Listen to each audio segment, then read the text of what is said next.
How to become rich by 40, 35 if you're extra bright, much sooner if you find an opportunity like I did. Let me show you how I did it. Financial independence.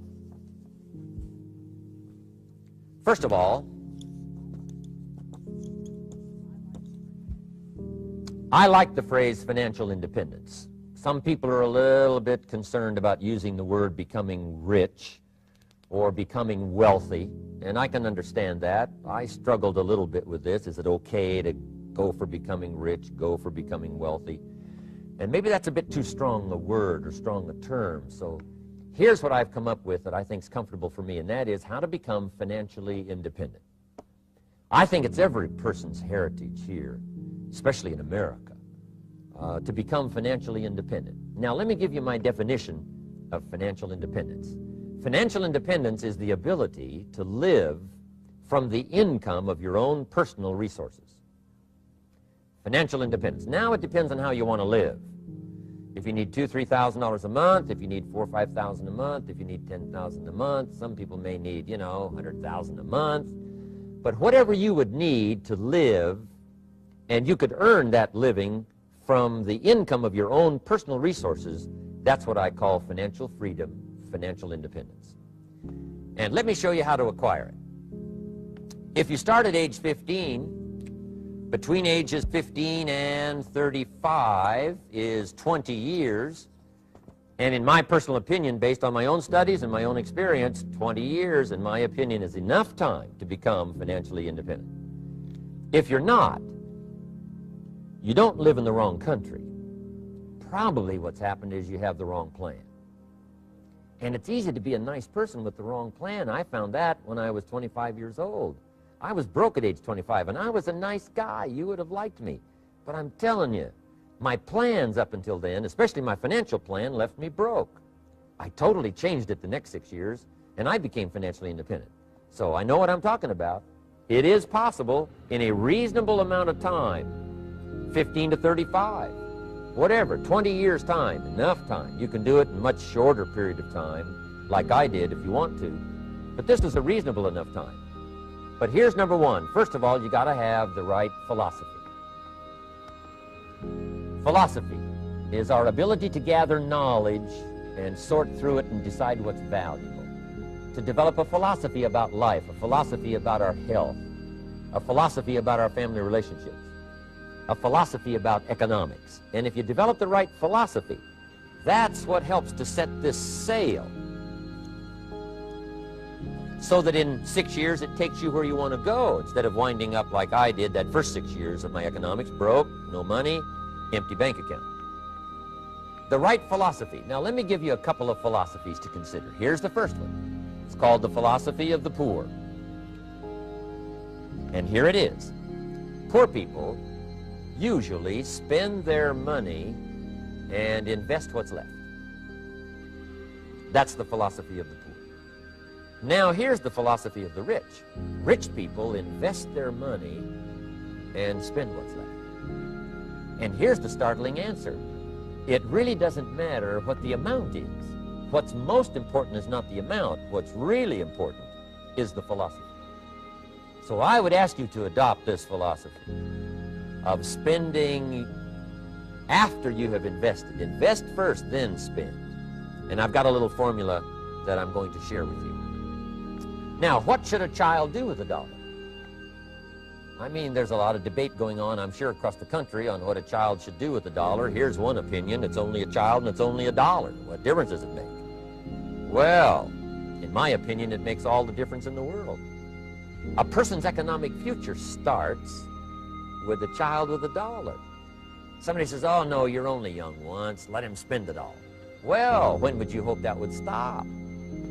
Somebody says, well, wait till he's 50 and broke like me, and then he'll learn. Well, no, we don't want to wait that long. If I would have known earlier than age 25, I would have changed. In high school, if they would have had classes called Wealth 1, Wealth 2, I'd have taken both classes. I would not have waited until age 25. So, the earlier the better. So, what should a child do with a dollar? Here's the simple premise to begin with. Don't spend it all. And if a child wants to spend the whole dollar, you got to say, hey, don't spend it all. Don't spend it all. They'll say, why not? It's my dollar. I earned it. You say, I know you earned it, but don't spend it all. They'll still say, why not? Say, let me show you why not. So you put them in your car, take them to the other side of town, and show them where people live that spend the whole dollar. Just drive them around. Kids learn best by visual. Just drive around and say, would you like to live here? Kid says, no. Would you like to live like these people live? Kid says, no, no. Then you can't spend the whole dollar. So kids will get the message. So, you know, take them to the other side of town and show them around, unless you already live there, and then just show them around. Anyway, don't spend the whole dollar. Now, let me give you my best view of what to do with the dollar. And I promise you, if you started at age 15, now if you're over 15, right, you've still got plenty of time. You still got 20 years. You know, if you're 30, you've still got 20 years. I mean, you know, you still got plenty of time to start what I'm about to share with you. What to do with the dollar. Here's my first bit of advice. Never spend more than 70 cents. Never spend more than 70 cents. Now, you got to pick some number, and the number you pick is going to be determined by your philosophy. It's going to be determined by what you've been taught or your experience teaching yourself. When I first met my teacher, Mr. Shoaff, I was at about 110% of each dollar. You know, I'm down at Budget Finance, hawking my furniture in my car one more time. And then I learned a whole better formula for financial independence. Number one, don't spend more than 70 cents. Now, kids say to me, well, okay, what do I do with the other 30 cents? And here's what I teach them. 10 cents for charity. Charity or church, or helping people that can't help themselves. 10 cents to support worthy projects. Projects that you feel good about. 10 cents out of every dollar. It's called being generous with part of what you've taken out of society. Now, in my opinion, nothing teaches us character better than generosity. No class, no teacher, no book teaches character better than generosity. And the best time to start is when the amounts are small.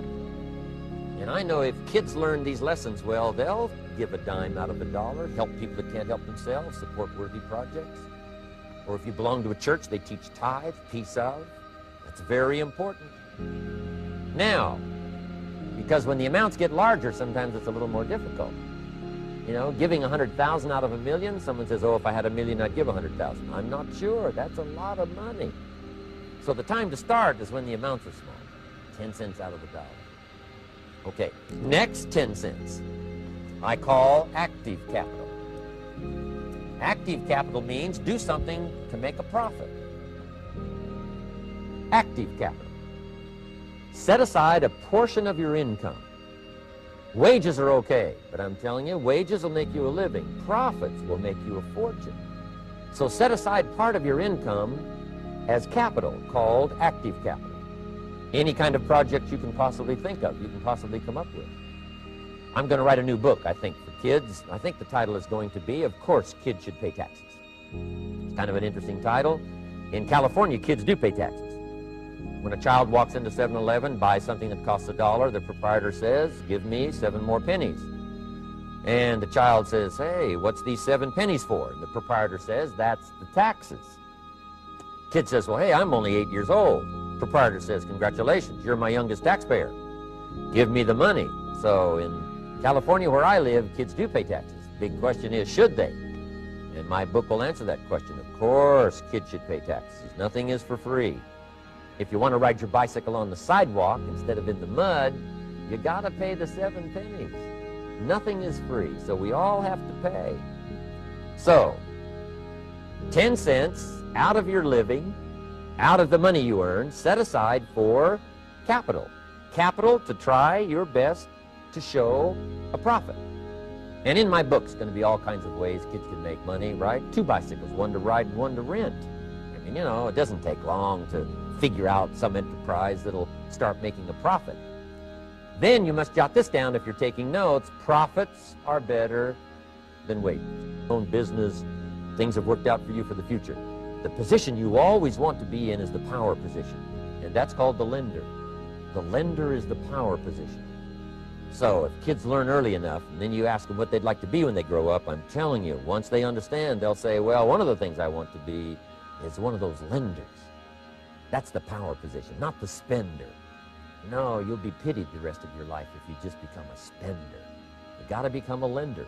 And I think this is the one formulas to follow. 10 cents out of every dollar. Let someone else use it. Be the lender, power position. Then try to show a profit. Can't we teach our children how to take $1, search the neighborhood, find a broken wagon, pay $1 for it, bring it home, you know, clean it up, sand it until it's clean, paint it red till it shines, straighten out the wheels till they're true, take it back to the neighborhood, sell it for $5? Anybody can do that. Now, does the child deserve $4 profit? And the answer is yes. Society now has a mended wagon. And that's what America's all about. Finding something, touching it, making it better, making a profit, taking part of your resources, helping people who can't help themselves. Let someone else use it to make a profit. Some projects require more capital than one person has. Exciting. And then let them pay you for the use of it. America's had this philosophy now all these years. Communism has taught all these years capital belongs in the hands of the state, not in the hands of the people. We've been teaching all these years capital belongs in the hands of the people, not in the hands of the state. And we turned out to be right. Capital in the hands of the kids, capital in the hands of the people. Enterprises that make a profit, enterprises that grow. It's the hope of our future. So that little simple formula, I hope, will help you. Now, one more key on financial independence, and that is attitude. Attitude. Here's number one. I used to say, I hate to pay my bills. My teacher straightened me out on that. He said, let's see, Mr. Rohn, what you hate to do is pay $100 on an account and reduce your liabilities and increase your assets. I said, well, no, not if you look at it that way. He said, well, it all depends on how you look at it. So wouldn't you love to pay your bills, reduce your liabilities, increase your assets? You got to have that kind of attitude. I found out the same attitude about taxes. I used to say, I hate to pay my taxes. And Mr. Shoaff said, well, that's one way to live. But don't you understand? Taxes is how we care and feed the goose that lays the golden eggs. Wouldn't you want to do your share? Someone says, yes, but the goose eats too much. Probably true. But hey, we all eat too much. We all need to go on a diet. Better a fat goose than no goose. So I finally became a happy taxpayer. Now, I think taxes are too high, so I'm working to get taxes lowered for our economic future. But then whatever they turn out to be, I gladly pay, do my part, because that's what makes the whole system run, each of us doing our part. Now, I want these three subjects to be valuable for you. I want them to have meaning for you. I want you someday to be financially independent. I want you to have the personal development so that you feel good about yourself. If I had a chance to meet you someday, I'd like to have you show me the list of goals that you got started and say, Mr. Rohn, here's some I've already checked off. Here's the books I'm reading. Here's what's happened. I'm developing the skills. I'm better this year than I was last year. I've got more self-confidence. My skills are developing. That's what I want for you, and that's why I took the time to come and share in this video message with you. I do seminars all around the world, but this is one way that I can reach out and touch you in case you can't come to my seminars, wherever I am. Maybe this video will reach you somewhere, and it'll have an impact on your life.